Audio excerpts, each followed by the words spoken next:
Anna worked late shifts at a small diner on the edge of downtown, one of those places that never really felt safe after dark. The diner was a 24-hour joint, frequented by truckers, night owls, and the occasional shady character.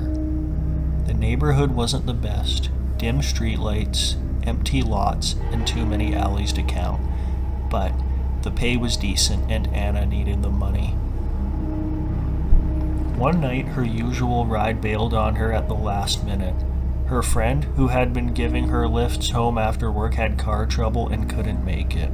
It was late, around 2 a.m., and there were no buses running. The area was too sketchy for a cab, and she didn't have the extra cash for one anyway. She had no choice but to walk. She lived about a mile and a half away in a rundown apartment building on a quiet residential street. The kind of place where people kept to themselves and didn't ask questions. The walk would take her about 20 minutes, maybe less if she hurried. She just wanted to get home, lock the door behind her, and put the night behind her. The first few blocks were uneventful. She kept her head down, hands in her pockets, and moved quickly. The streets were eerily quiet, just the sound of her footsteps echoing off the pavement. As she passed under a flickering streetlight, she noticed a man standing on the opposite side of the road. He was leaning against a lamppost, smoking a cigarette, his face obscured by the shadows.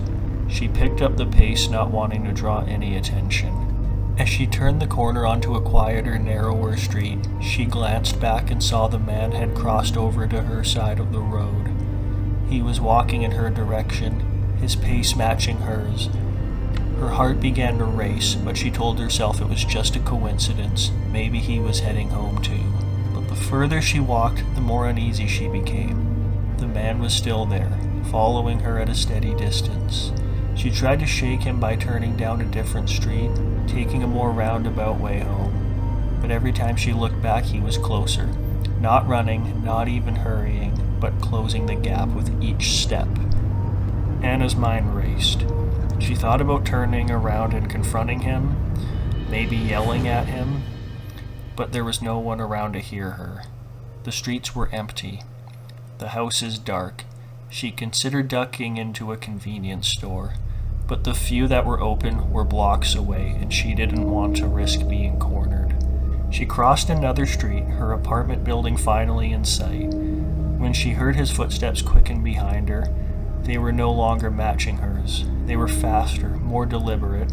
She could hear his breathing now, heavy and uneven. Panic surged through her as she broke into a full sprint, her eyes fixed on the front door of the building. The footsteps behind her turned into a pounding chase.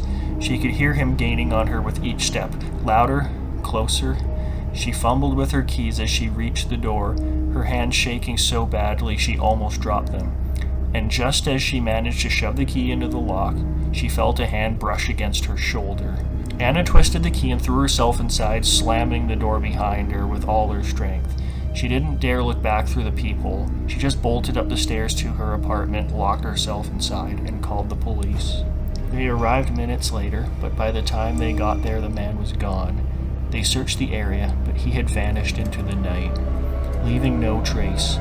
Anna never saw him again, but the memory of that night never left her. Even now, years later, she still feels his presence whenever she walks home alone.